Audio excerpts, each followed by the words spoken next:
Olá, que bom ter você aqui na nossa programação. Começa agora mais um Fiscalização Pública, o programa que acompanha e divulga o trabalho dos vereadores aqui da Câmara Municipal de Taubaté durante os seus respectivos mandatos.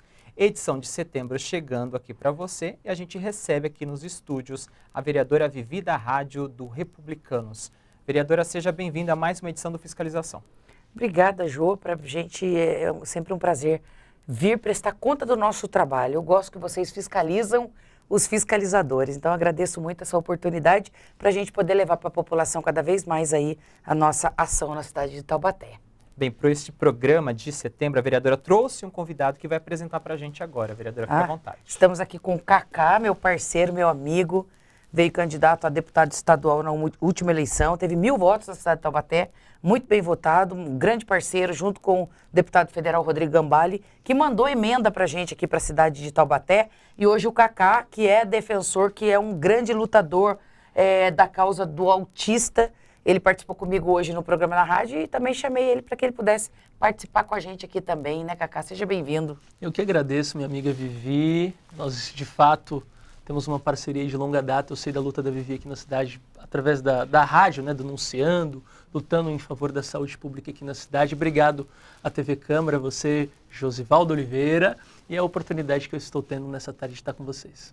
Vereadora, a gente vai começar falando de saúde pública, mais especificamente do HMUT, que tem uma gestão terceirizada pela UES, que é a Santa Casa de Chavantes. O contrato foi renovado recentemente, agora no mês de agosto, mas nas suas fiscalizações encontrou uma série de dificuldades e desafios ainda na gestão do HMUT? O HMUT, quando ele foi municipalizado, a gente acreditou realmente que nós teríamos condições melhores para a população de Taubaté, pois foi feito um acordo junto à DRS que nós teríamos a regulação das vagas, pelo menos para média e baixa complexidade.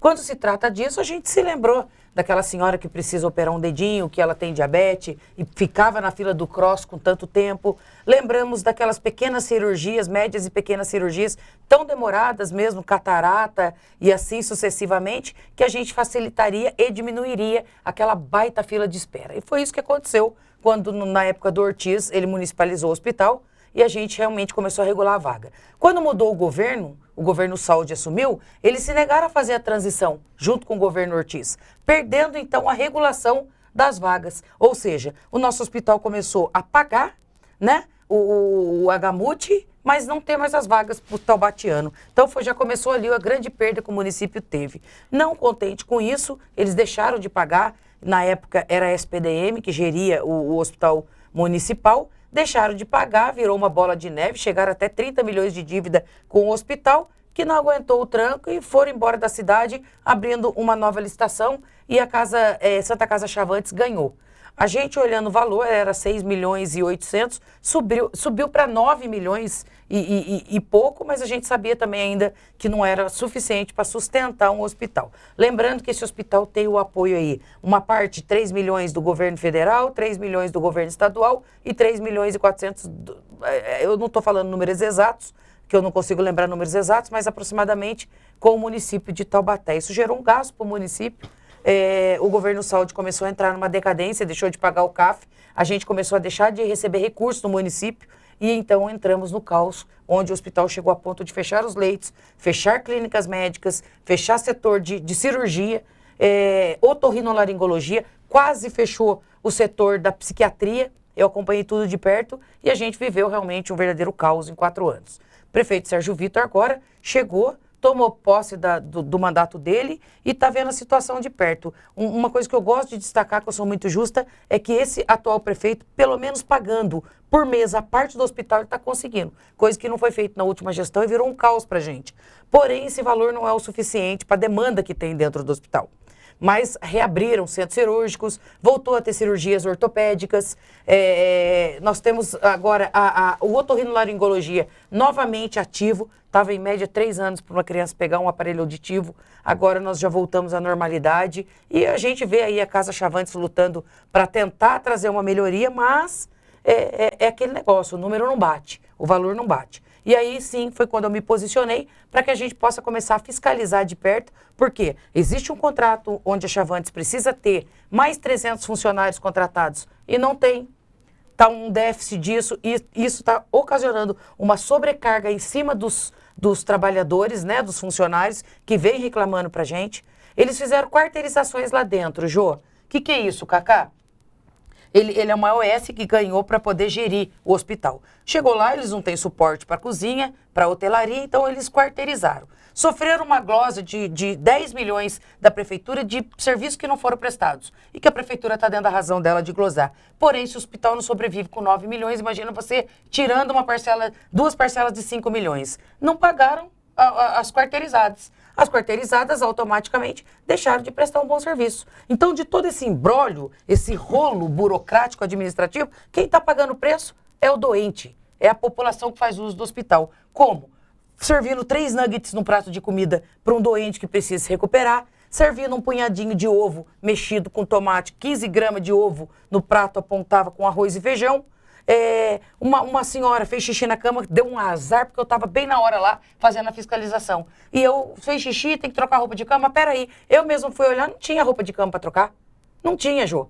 A mesma coisa aconteceu com o bebê que fez um cocô, foram lá e viraram o lençol no avesso, porque não tem roupa de hotelaria. Não tem roupa para o médico colocar entrar no centro cirúrgico. Teve médico que ficou pro lado de fora. Teve enfermeira que ficou pro lado de fora porque não tinha roupa para ela vestir. Ou tamanhos que não cabiam. Então a gente chegou num ponto desse. Vereadora, a senhora está apontando aqui dificuldades em vários setores ligados a essa gestão, além da parte econômica e financeira, cozinha, alimentação, hotelaria. Gostaria de perguntar ao Cacá, com o seu olhar de primeiro suplente, deputado estadual, como é que a gestão estadual, a Secretaria Estadual, poderia ver essa situação aqui de Taubaté e de alguma forma amenizar esses desgastes que estão ocorrendo? Acho que o pontapé de partida é, de fato, abrir uma conversa com todos esses vereadores que estão à frente, estão acompanhando, estão recebendo todos esses relatos. E aí a gente está aqui diante da Vivi, que eu sei que é uma pessoa que se preocupa e atende muitas famílias e essas denúncias chegam para ela. Então o primeiro ponto é conversar com a Câmara Municipal, entendo? E aí, junto com o secretário de Saúde, junto com a Câmara Municipal, junto com o Conselho de Saúde da cidade, que tenho certeza que também é uma ponte importante nesse canal, é, de alguma forma, fazer toda uma programação de remanejamento orçamentário, de reequilíbrio econômico, para a gente conseguir atender as demandas que são necessárias no hospital, porque toda vez que eu entendo hoje, a maioria das cidades passam por uma dificuldade econômica, isso é legítimo, mas a saúde, na minha percepção, tem que ser o departamento que menos a gente tem que talvez economizar ou tentar fazer um corte. Na saúde, a gente está lidando com a vida das pessoas, a vida de uma senhora de 70, 80 anos, com uma criança, com um bebê. Então, o corte talvez tem que ir em outros departamentos e também haver uma capacidade de melhorar a receita da cidade, é entender quais são os caminhos. Então, eu acredito que junto com o Conselho de Saúde, Câmara Municipal, Prefeitura, Secretário de Saúde, dialogando e dividindo o problema, a gente consegue chegar em um caminho. Então, minha percepção, talvez esse seja o pontapé de partida. Vereador, o contrato foi renovado em torno de 112 milhões de reais anuais, são prestações em 12 parcelas um pouco maiores que 9 milhões de reais. No começo aqui do fiscalização, a senhora falou que esse valor não é suficiente. Existe um ideal do que seria suficiente para manter o HMUT? Manter essa estadualização ainda é o caminho? Municipalizar? Na última sexta-feira eu fui chamada pelos diretores da Santa Casa Chavantes e nós falávamos exatamente sobre valores. Eu dei um chute num valor e ela disse, exatamente, você está totalmente por dentro da realidade. Eu falei em 12 milhões, é algo que sustentaria o hospital, mas que nós não temos condições nenhuma de arcar com 4 milhões. O governo federal não se disponibilizou com mais 4 e nem o governo do estado. Né? O prefeito fez uma ação tentando devolver o hospital para o estado, para que ele retomasse e virasse novamente São Camilo, que prestava um bom serviço para o município, como a gente tem hoje no regional, mas não estava no orçamento, ele não teve como acolher esse pedido do prefeito. Então a gente vai ter que dançar conforme a música. A gente fez uma reunião e eu agradeço porque o respeito que o hospital está tendo com a Câmara Municipal, em especial com a minha fiscalização, me deram feedback ontem, Cacá, que realmente já trocaram a hotelaria, tá? Foi rescindido o contrato com a hotelaria, que estava prestando um serviço ruim, mas era falta de pagamento, sejamos justos, tá? E o que eu sugeri? Poxa, a SPDM, que é a antiga gestora, ela sempre trabalhou com as nossas cozinheiras de 30 anos da FUST, que já são do hospital e que sabem cozinhar muito bem. Para que quarteirizar uma nova cozinha com novos funcionários, inclusive com funcionários que ganhavam mais do que essas senhoras? Botaram uma porta, cadeado nas coisas, elas não podiam entrar na cozinha, aquela separação, claro que ia dar um caos. A senhorinha está há 30 anos, sempre cozinhou, sempre deu certo. Agora entra uma nova empresa que trabalha menos, ganha mais e não deixa elas entrar na cozinha, foi a conta para ter a denúncia, eu lá, e eu briguei bastante. Então, eu sugeri que eles não quarteirizassem mais a cozinha. A não ser que fosse a parte de entrega de alimento, né, a parte mais de logística, mas não mão de obra. E eles também disseram que estão acatando a minha sugestão para que eles também possam fazer uma economia, né? Não precisa quarteirizar. Também falaram sobre novas contratações, chamar no processo seletivo que já existe. Eles estão tentando se readequar dentro da dificuldade que eles estão dessa glosa, que vai realmente fazer bastante falta. Eles desestruturaram bastante. Vereador, a gente está falando do HMUT, que representam as médias e altas complexidades, mas existe também a questão da baixa complexidade, que é a atenção básica do município. Nas suas fiscalizações, também tem tido apontamentos recentes relacionados a dificuldades e desafios nessa área. O que foi encontrado pelo seu gabinete, vereador? Falávamos hoje na rádio, né, Cacá? Inclusive, passei informação para o Cacá, que é um militante muito ativo na causa da pessoa com aspecto autista, que nós estamos com muita dificuldade em neuropediatra, em psiquiatra. A gente tem crianças aí fora da escola por estarem sem receita do seu uso de medicação contínua. E concurso público, o prefeito cancelou, não tem dinheiro na cidade para fazer concurso público, tentou fazer uma contratação emergencial, o Comus bloqueou porque sentiu falta de mais explicações e detalhamentos, que eu também respeito e entendo, mas a cidade vive um caos. O prefeito teve que chegar e fazer uma ação. A cidade tem uma receita de 1,5 bi, e nós estamos devendo 2,3 bi, foi no final do ano, antes dele assumir, foi a última matemática que eu olhei. É óbvio que o prefeito vai ter que chegar e vai ter que cortar gastos, vai ter que enxugar a máquina. E toda mudança gera desconforto, insatisfação.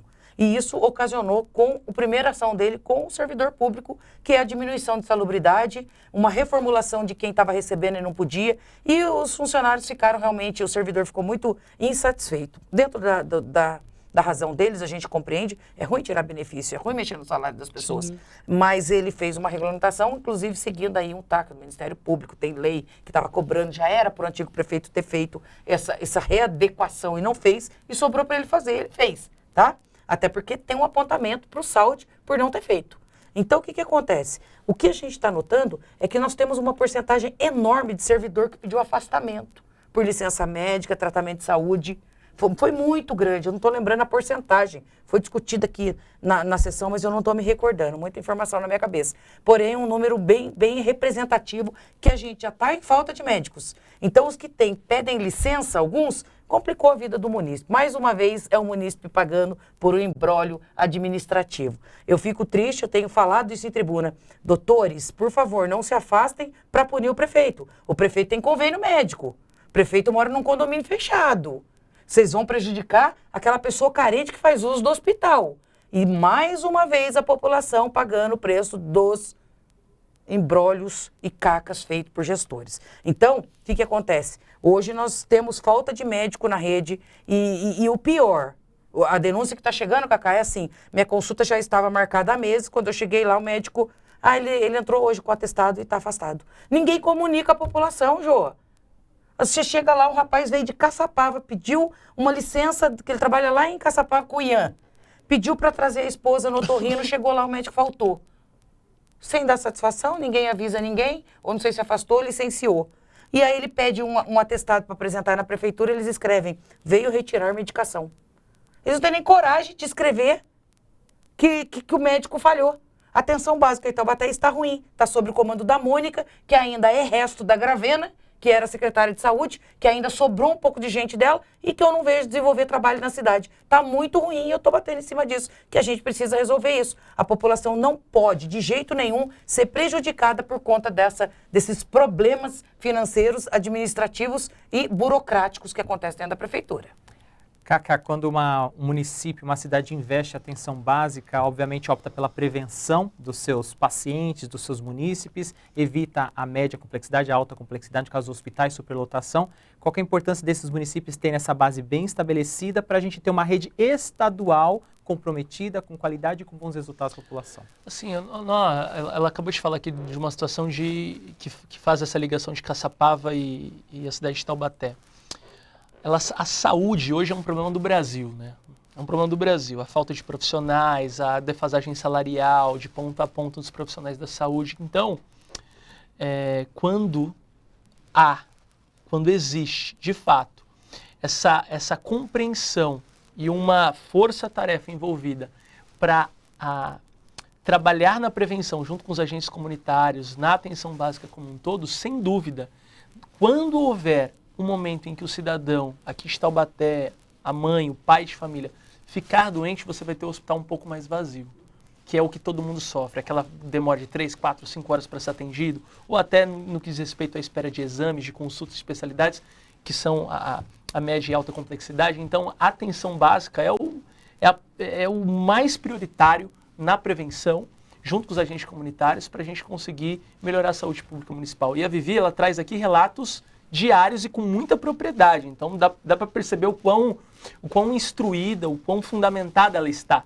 Eu acho que a prefeitura tem que ouvir um pouquinho mais ela.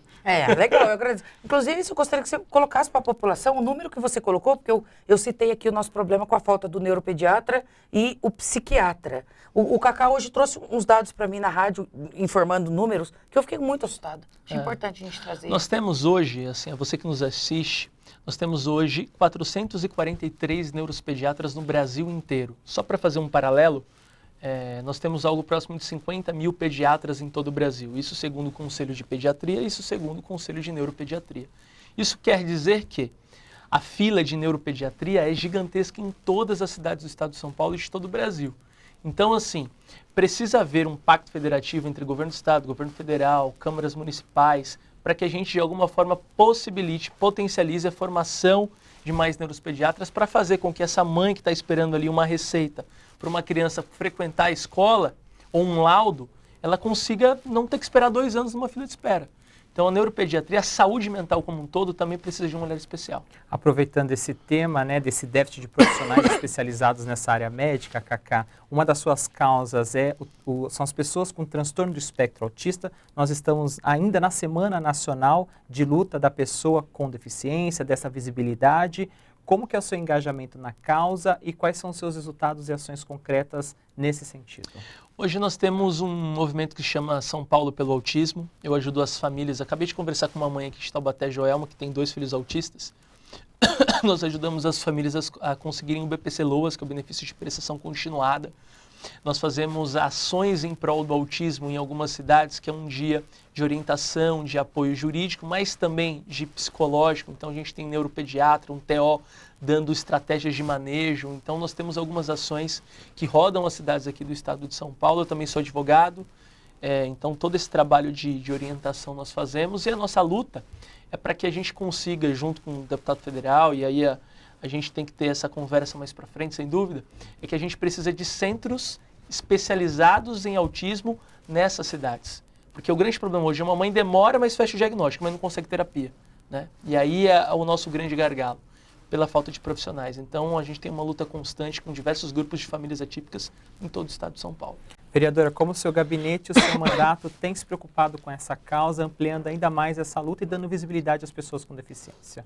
Esses dias eu recebi um pai no meu gabinete que ele chorava igual criança, que o filho dele tem 28 anos, ele era atendido, 42 anos, ele era atendido pelo CENTE e depois cortaram o atendimento no CENTE e direcionaram para a policlínica, justamente porque não tem o profissional. Chegou lá, é óbvio que o paciente em grau 3, é isso que fala, nível né? 3 de suporte. Nível 3 de suporte. Ele desorganizou no local. E ele começou a ficar agressivo, a bater a cabeça. O pai falava para mim, vereadora, que vergonha que eu passei lá. Porque tinha gente orando por ele, querendo expulsar o demônio, já que ele estava... Olha que dó possuído. Tinha gente filmando, achando que ele estava bravo porque estava demorando o médico. Tinha gente chamando o SAMU, e ele só estava desorganizado. Tudo isso me fez ir até Brasília. Eu estive em Brasília e levei uma solicitação ao Ministério da Saúde e solicitei o TeleSUS para a cidade de Taubaté. E quando eu cheguei lá, eu descobri que já existe o TeleSUS e que é um projeto novo que Taubaté ainda não se inscreveu. Eu cobrei isso do secretário de Saúde, inclusive descobri também que a gente tem vários pontos de dinheiro guardado na conta, que é só uma prestação de conta que o governo de saúde não fez e que poderia estar na conta da prefeitura. A gente precisa de dinheiro fazendo um monte de rateio aqui para tentar salvar e pagar o CAF, que a gente tem 35 milhões para pagar agora em dezembro, não sei de onde vamos tirar dinheiro, vai deixar de pagar o quê? O 13º do servidor? O que vai ser feito? Só atinge até a Câmara Municipal. E aí eu falo para você, falta de gestão é uma coisa bem grave e complicada. Como é que... Vou contar só um exemplo para você. 600 mil que fez uma escolinha no Portal da Mantiqueira, estava na conta disponível, Cacá. Era só mostrar a apresentação da conta do que foi feito, que liberava 600 mil para fazer mais alguma coisinha na escola. Eu estou falando só de um ponto, imagina da saúde, obra e outras coisas mais. Então, eu busquei esse projeto no Ministério da Saúde, trouxe para Taubaté, para que a gente possa instalar o Telesus. Se a gente fizer isso, a gente vai poupar essa pessoa que tem o autismo de ficar em locais onde ele desorganiza muita gente, muito tempo de espera, mas o mais triste é que a gente não tem um profissional, estamos cheios de criança afastada das escolas, porque a escola, quando a criança desorganiza, em vez de ter uma sala sensorial, eles ligam para a mãe vir buscar. E a mãe está trabalhando. Então você vê que é descaso em cima de descaso. Quero agradecer a presença do Cacá, que é primeiro suplente deputado estadual do Podemos. Obrigado pela sua participação aqui no Fiscalização Pública. O nosso tempo, infelizmente, é curto. Parabéns pelo seu trabalho. Até uma próxima oportunidade. Eu que agradeço a todos que nos acompanharam. Uma honra estar aqui com vocês. E espero em breve voltar, com certeza. Vereadora, muito obrigado pela presença. Parabéns pelo trabalho, pelos resultados e até uma próxima oportunidade. Eu que agradeço essa oportunidade. Fico à disposição. Deixar o Cacá Out. Instagram do Cacá, acompanha que o trabalho dele é lindo, e o meu, @vereadora Vivi da Rádio. Obrigado pela oportunidade e confiança. Nós que agradecemos, conversamos com o Cacá, primeiro suplente do Podemos, deputado estadual, convidado da vereadora Vivi da Rádio, do Republicanos, fechando mais uma edição de setembro aqui no Fiscalização Pública. Todos os episódios do Fiscalização, todos os meses, estão disponíveis no nosso canal youtube.com/TVC Taubaté. Muito obrigado pela sua audiência, pela sua companhia e continue acompanhando aqui a nossa programação.